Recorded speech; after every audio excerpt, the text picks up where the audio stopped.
David here with Figboot on Pens, back with a very special announcement.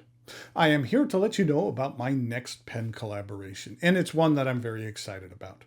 When I began doing these projects, it was a goal of mine to work with a variety of manufacturers, and for this go around, I am working with someone new, which is the Italian brand Montegrappa. And this pen is called the Aurora Borealis. What I'm going to do today is let you know all about this limited edition project. We will take a look at the pen as well as let you know when and where it will be available for purchase. The idea for this pen was something I had a while back, and it's a good lesson in how when you work with a talented artisan and a talented creator that they can help turn your ideas into reality, or at least close to reality. For this project, I worked with Tim Crow of the Turnt Pen Company to create the resin, and he was a great partner. So, in order to get a closer look at this celestial offering that comes in this box here, please join me over at camera 2. Okay, to begin with, my neighbor has decided to start mowing his yard at the most inappropriate time for my recording schedule, but you know what? The lawn needs to get mowed, so we'll work through it. So the pen arrives in this standard Montegrappa box that on the side, it shows the limited edition number of this pen. As you can see, this is a limited edition of 50. There is a sleeve that slides off, and then there is a lid that lifts off. And I always like the boxes that have this little flap in the front. It makes it easier to get the actual box out. And you know what? Actually, let me take the pen out for a second. Under the tray, there is a standard use and care guide, as well as a couple of standard international cartridges. And then here is the pen. Let me go ahead and take this out. This is the Figboot Montegrappa Aurora Borealis. This pen is based on Montegrappa's Venetia model, which is a medium-sized pen, and it has ruthenium trim.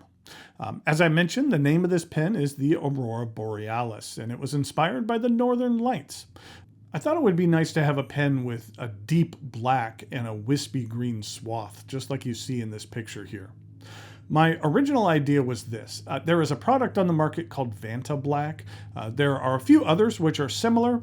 They each have the goals of being the blackest black. They absorb over 99% of light and almost look like an optical illusion when you hold something covered in the pigment. There's another company which markets something called the Glowiest Glow.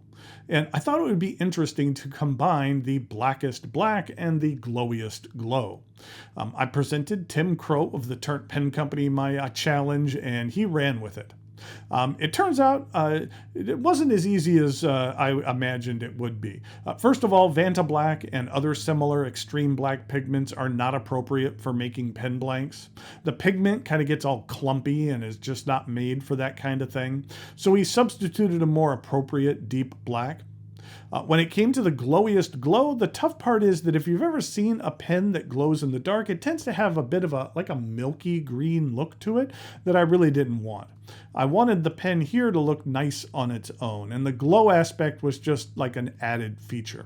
So we decided to add some additional green pigment to the mix so that the glowiest glow is now just a little bit more subdued. I consider the fact that this glows to be more of like a B feature rather than an A feature, if you know what I mean. This is what one of the rods looks like. The original, what the rods look like, and then this is what it looked like turned down. So you can see the difference between what rods look like when they come right out of the mold and then when you actually turn them down, and then this is what the pen actually looked like. Montegrappa was nice enough to send along some video of the production process. They had some nice pictures of the rods, as well as showing the making of a cap. I've sped this up just a little bit, but it's interesting to see the precision in which the CNC machines can create the necessary parts. And then here they are polishing up a cap. Now, with the nature of this resin, every pen will be different. I have 3 in my possession. Let's go ahead and move these out of the way. I have these 3 in my possession, and you could see how the resins have some variation, but not tons of variation. They kind of look like they're in the same family. This one has a little bit more green in the cap and some wider swaths down here. There's some other green on the cap. This one has a little bit less green on the cap, but then a little bit more down below. So you can see how the patterning would be different. In regard to the glow feature, again, the glow has been muted in favor of having the green stand out a little bit more. But let me go ahead and turn off these lights, and you can see what they look like.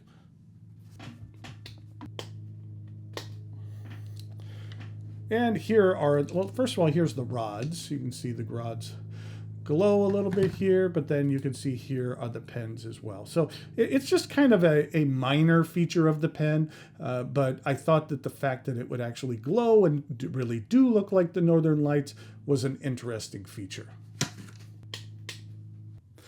Okay, let's take a look at the parts and features of this pen. The cap comes to a pointed tip. Then we have the clip. As mentioned, the trim on this pen is all ruthenium. I thought that that would look nice, better than a silver colored trim for this particular pen. I've always been a fan of wheeled clips, and this one functions nicely. Beneath the clip, we have the Montegrappa logo, which is engraved and then filled in white lacquer. And then on the back side, we have my Figboot logo. I was pleased with how that turned out. I really like the way these logos pop against the darker resin. Beneath that, there is a band. On the one side, it has the company name of Montegrappa, and then on the back, it says Italy. Right there, it says Italy, and then on the back, it has the limited edition number of the pen. Again, this is a limited edition of 50. I'm keeping one for myself, so there'll be 49 available. There is a small step down to the barrel, which is straight for just a bit before tapering down at a fairly even angle, and at the end, like the top of the cap, it comes to a rather prominent point.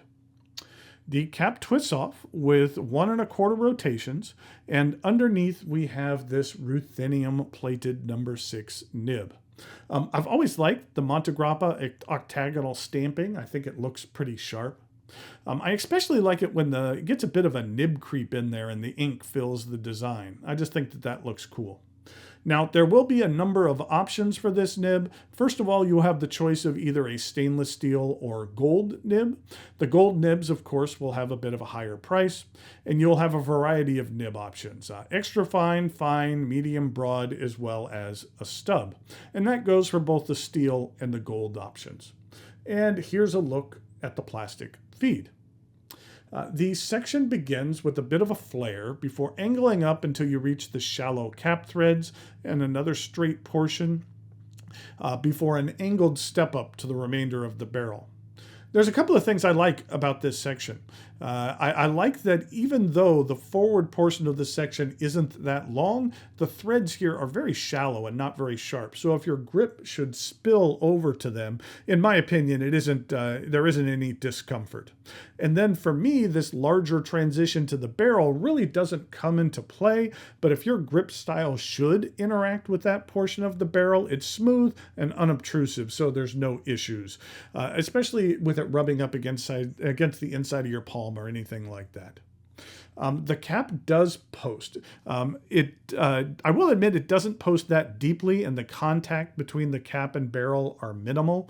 It stays on there fine, but on a secureness scale of 1 to 5, it's like a 3. This is a cartridge converter pen. As you can see, it's inked. Since I'm getting ink all over my fingers, I should be more careful. This is a cartridge converter pen. It accepts standard international cartridges. I showed you earlier, a couple are provided, as well as a converter. I like here how we have extended the ruthenium to the section housing that's only visible when you're inking the pen. I thought that that was a nice touch. Okay. Let's talk about when these will be available. Let me go ahead and get these over here. Okay, we'll quickly talk about when these are available, and then I'll show some size comparisons and a writing sample. These pens will only be available through my website, figbooton.com. They will go on pre-sale at 10 a.m. Eastern on Saturday, October 12th, and as long as supplies last, sales will be open through Sunday, October 20th. Again, this is a limited edition of 50 units. The pens have already been made and are sitting in Italy just waiting for the nibs to be affixed. I wanted to do a pre-sale like this so that you could get the nib of your choosing. Plus, as I mentioned earlier, I wanted to give you the option to have it come with either a stainless steel nib or a 14-karat gold nib. If you would care for a steel nib, the price will be $495, which is the standard retail price for a Montegrappa Venetia. If you would like a gold nib, then it'll be $695. I'm trying to keep shipping costs as reasonable as possible. Shipping to the US will be $15 and international will be $25. After the 20th, I will inform Montegrappa of the nib distribution, and then they'll have the pens headed my way within literally a week or two. So the wait will be fairly short. If you had followed any of my previous 6 projects, this will be project number 7. You will know that I take pride in the fact that every single one of my projects has been delivered on time and that I ship things expeditiously. And in the very rare occasion there are any issues, I make sure that things are handled to the customer's satisfaction. When I do these projects, I want there to be a personal connection for me. And with this pen, it started as a concept that I had. I'm really pleased with the way it turned out. And I'm confident that folks who support this project and purchase this pen will be pleased with it as well. Okay, let's look at some size comparisons. You know what? Let's get both of these out of here. Here it is with another Montegrappa, which is the Elmo Raspberry Ripple. And here it is with a Montegrappa. And then here it is with a Mia Adriatic Sea. And then, just to show it in comparison to some previous projects, there's a lot of them, and so they're not going to all fit on here. This was a Leonardo Momento Zero, which was the very first project we did. And then this was the Momento Zero in Carolina Midnight. Then we did a Grande in Carolina Midnight. Let's see. Then next we had the Franklin Christoph Model 66, and this was in the Padre Sunset. And then we had the Radius Blue Flame. And then finally, we had the most recent project, which I actually still have a couple left of. So if you are still interested in this Visconti project, those will be up for sale on my website as well. There are a very limited number available, under 5 that are available, and that's what it looks like in comparison to the new Montegrappa.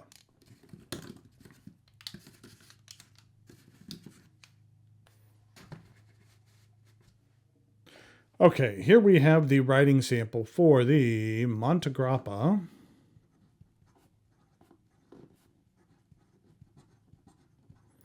Aurora Borealis.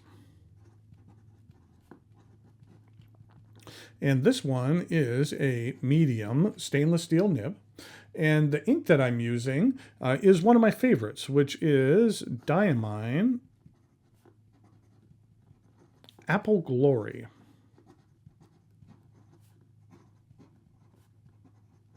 I thought that a pen with some nice green in it should use one of my favorite green inks. This is what the ink looks like. It's just a nice, vibrant green. This is what it looks like in comparison to Papier Plume's neutral ground, and then Montblanc's Irish green, which is a little bit on the deeper side. This is what the Diamine bottles look like. I've always been a big fan of their bottles. This is the 80 milliliter bottle, plenty of ink, and you can get just about any nib in there, which is always important in my mind. And here we go with the rest of the writing sample.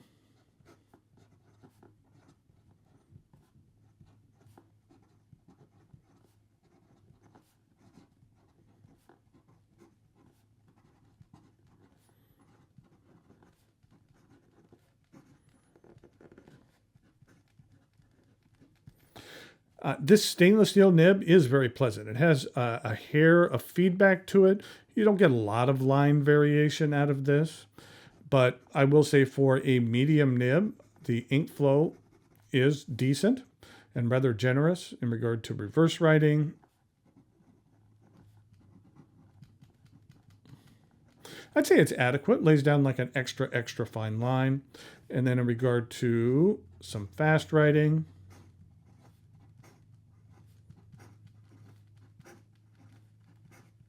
the feed keeps up very well. Okay, so there we have the Montegrappa Aurora Borealis. If you have any questions or comments, feel free to leave a comment below, and I hope that you're able to pick yours up beginning at 10 a.m. Eastern on October 12th. Until next time, thanks for watching, and I'll talk to you later.